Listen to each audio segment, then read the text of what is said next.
ಕೃಷಿ ಹೊಂಡಕ್ಕೆ ಬಿದ್ದು ಇಬ್ಬರು ಯುವಕರು ಸಾವನ್ನಪ್ಪಿದ ದುರಂತವೊಂದು ಶಿವಮೊಗ್ಗದ ಎಡವಾಲ ಗ್ರಾಮದಲ್ಲಿ ತಡರಾತ್ರಿ ನಡೆದಿದೆ.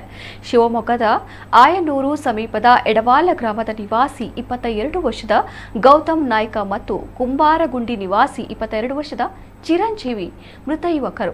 ಎಡವಾಲ ಗ್ರಾಮದ ಸ್ನೇಹಿತನ ಮನೆಗೆ ಶಿವಮೊಗ್ಗದಿಂದ 10 ಯುವಕರು ತೆರಳಿದರು. ಇತ್ತೀಚೆಗಷ್ಟೇ ಹೆರಿಗೆಯಾಗಿದ್ದ ಸ್ನೇಹಿತನ ತಂಗಿಯ ಮಗು ನೋಡಲು ಹೋಗಿದ್ದರು. ಮನೆಗೆ ಭೇಟಿ ನೀಡಿ ಬಳಿಕ ತೋಟದಲ್ಲಿ ಪಾರ್ಟಿಗೆಂದು ಹೋಗಿದ್ದರು. ಪಾರ್ಟಿ ವೇಳೆ ಕೃಷಿ ಹೊಂಡದ ಬಳಿ ತೆರಳಿದ ಓರ್ವ ಯುವಕ ಕಾಲು ಜಾರಿ ಬಿದ್ದಿದ್ದಾನೆ.